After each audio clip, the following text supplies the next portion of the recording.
Shalom sidang jemaat yang dikasihi Tuhan kita Yesus Kristus. Bapak Ibu sekalian, apa kabarnya? Saya sungguh bersyukur untuk kesempatan bisa melayani di Kompas Iman, YouTube GKIM Hosana. Kita bersyukur meskipun masa pandemi yang sulit ini, di mana kita melihat angka penyebaran COVID begitu luar biasa, dan banyak ketakutan, banyak kekhawatiran, banyak hal yang mungkin bisa membuat kita bergumul sungguh-sungguh di hadapan Tuhan. Mari bersama-sama kita akan boleh datang di hadapan Tuhan. Kita akan berdoa, kita mohon belas kasihan dan pengampunan dari Tuhan. Mari kita berdoa. Bapa di sorga, sungguh hati kami bersyukur ya Tuhan masih diberi kesempatan untuk hidup dan menikmati hari-hari kami di tengah-tengah segala pergumulan karena pandemi COVID-19 yang masih berlangsung dan bertambah banyak. Tuhan, kami datang di hadapan Engkau, sucikan, kuduskan, layakkan kami Tuhan Yesus. Kami mohon anugerah dan belas kasihan Tuhan, agar Tuhan Allah boleh menyucikan, menguduskan, melayakkan kami semua. Tuhan, kami menyerahkan diri ke dalam tangan kuasa-Mu.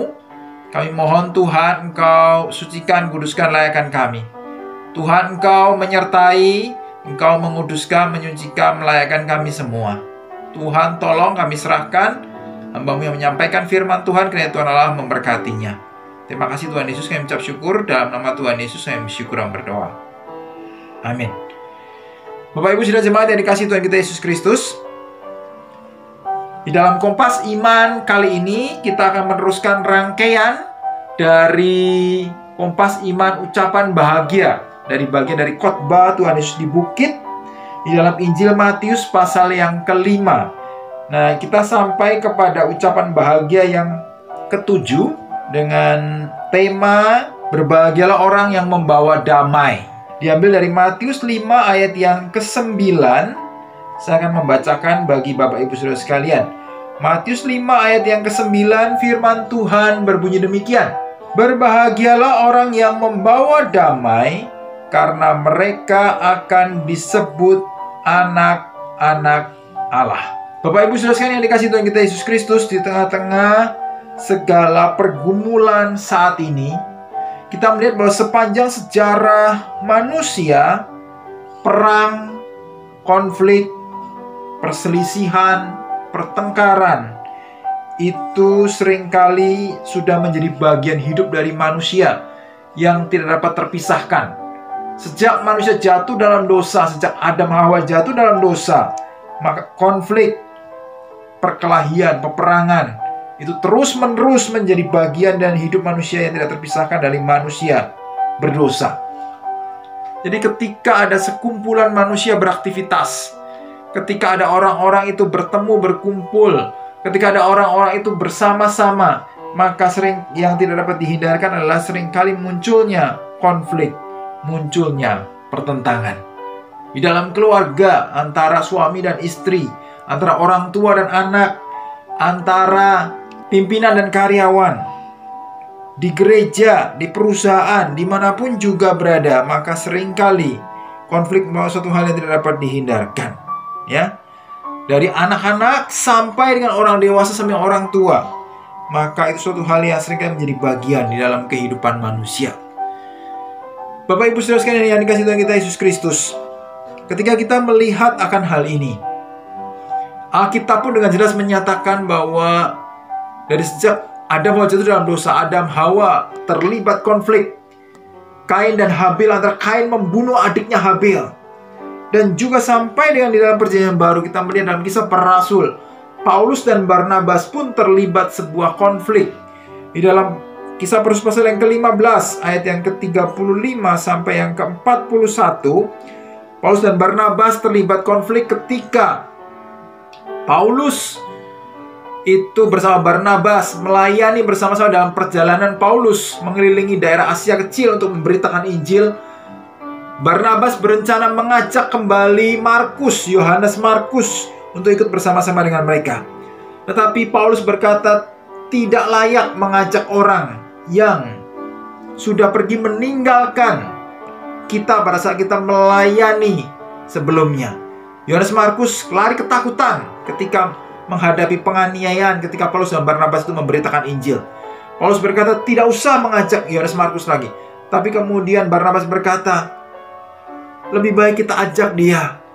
Siapa tahu saat ini dia sudah lebih siap untuk melayani.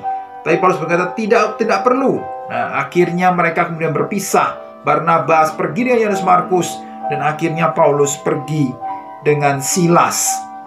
Nah, tetapi pada akhir hidup Paulus menyadari bahwa ada kesalahan yang Paulus lakukan. Ternyata Yohanes Markus diubahkan oleh Tuhan dan akhirnya Yohanes Markus dapat menuliskan Injil Markus ketika Markus itu semakin bertumbuh mengenal akan kasih Tuhan. Dan Paulus menyadari kesalahannya. Bahkan Paulus di akhir suratnya pada Timotius, Paulus menuliskan bahwa pelayanan Markus begitu penting bagi dirinya. Bapak Ibu Saudara yang dikasihi Tuhan kita Yesus Kristus, dunia ini penuh dengan konflik. Dan konflik itulah terjadi karena memang manusia sudah berdosa. Konflik terjadi karena manusia sudah berdosa.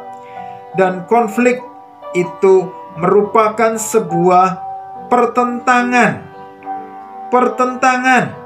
antara keinginan-keinginan yang berbeda antara satu pribadi dengan yang pribadi yang lain. Kita semua punya keinginan, orang lain pun punya keinginan. Dan seringkali pun tanpa kita sadari pun antara keinginan saya dengan keinginan orang-orang di sekitar saya bisa banyak hal berbeda. Dan ketika perbedaan itu terjadi, maka kemungkinan akan terjadi pertentangan. Kemungkinan juga akan terjadi konflik ketika perbedaan itu terjadi. Dan ketika pertentangan itu terjadi semakin sengit, maka akan terjadi perselisihan. Dalam suratnya kepada jemaat Yakobus menuliskan, dari manakah datangnya sengketa dan pertengkaran di antara kamu? Bukankah datangnya dari hawa nafsumu yang saling berjuang di dalam tubuhmu? Kamu mengingini sesuatu, tetapi kamu tidak memperolehnya. Lalu kamu membunuh, kamu iri hati, tetapi kamu tidak mencapai tujuanmu. Lalu kamu bertengkar dan kamu berkelahi, kamu tidak memperoleh apa-apa. Semua terjadi karena keinginan berdosa dari manusia di dalam dunia ini. Itulah yang dituliskan oleh Yakobus pasal 4 ayat pertama sampai yang kedua. Nah, bagaimana dengan Tuhan ketika Tuhan melihat konflik ini? Maka Tuhan ingin kita hidup dalam damai. Seperti yang dikatakan di dalam firman Tuhan tadi. Berbahagialah orang yang membawa damai, karena mereka akan disebut sebagai anak-anak Allah. Paulus juga menuliskan dalam Roma 12, sedapat-dapatnya kalau hal itu bergantung padamu, hiduplah dalam perdamaian dengan semua orang. Dalam surat Ibrani juga dituliskan, berusahalah hidup damai dengan semua orang. Meskipun damai itu tidak mudah. Dengan jelas Tuhan Yesus menyatakan, berbahagialah orang yang membawa damai. Tuhan Yesus tidak berkata, berbahagialah orang yang cinta damai. Karena semua orang cinta damai. Tapi Tuhan Yesus dengan jelas menyatakan, berbahagialah orang yang membawa damai. Karena mereka disebut sebagai anak-anak Allah. Maka pembawa damai tidak sekedar orang yang cinta damai, tapi pembawa damai adalah orang-orang yang sungguh-sungguh mau untuk boleh mengusahakan sebuah perdamaian. Dan perdamaian itu hanya bisa terjadi ketika kita sudah berdamai dengan Allah. Hanya mereka yang disebut sebagai anak-anak Allah adalah mereka yang bisa mengusahakan sebuah perdamaian. Dikatakan dalam firman Tuhan, ketika kita sudah berdamai dengan Allah, kita menyadari keberdosaan kita. Kita datang di hadapan Tuhan dan kita boleh mohon supaya Tuhan mencelikkan mata kita, sehingga kita bisa melihat apakah ada keinginan-keinginan egois di dalam diri kita. Maka kita baru bisa sungguh-sungguh boleh mengusahakan sebuah perdamaian. Maka ada dua hal penting supaya kita bisa menjadi pembawa damai di dalam kehidupan kita. Pembawa damai adalah orang-orang yang memulai dengan lebih dulu datang di hadapan Tuhan berdoa secara pribadi di hadapan Tuhan. Berdoa secara pribadi di hadapan Tuhan. Berdoa supaya mohon Tuhan menyucikan, menguduskan, mengampuni setiap dosa. Dan mohon supaya Tuhan mencelikan apakah ada keinginan-keinginan egois di dalam diri kita pada saat kita sedang berkonflik. Doakan juga orang yang dimana kita sedang mengalami pertentangan. Doa merupakan satu hal yang penting. Itu adalah pembawa damai. Dan juga yang kedua yang penting adalah kita perlu bersimpati kepada orang-orang yang sedang pertentangan dengan kita. Kita perlu mencoba mempelajari apa sebenarnya yang menjadi pergumulan mereka, sehingga kita dapat bersimpati terhadap orang-orang yang sedang bertentangan dengan kita. Kita perlu belajar dari surat Filemon. Sebagai penutup saya akan menceritakan ketika dalam surat Filemon kita melihat ada perselisihan yang terjadi antara Onesimus dan Filemon. Dan Paulus saat itu sedang di penjara. Kemudian ketika dia memberitakan Injil kepada Onesimus, dan Onesimus akhirnya bertobat, percaya kepada Tuhan Yesus, maka Paulus berusaha mendamaikan Filemon dan Onesimus melalui suratnya yang disebut surat Filemon ini. Paulus berusaha untuk menjadi orang yang membawa damai, mendamaikan antara Onesimus dengan Filemon. Dan akhirnya Paulus memohon supaya Filemon mau menerima Onesimus bukan lagi sebagai budak, bukan lagi sebagai hamba, tapi sebagai saudara seiman, karena Onesimus sudah bertobat dan mengenal Tuhan.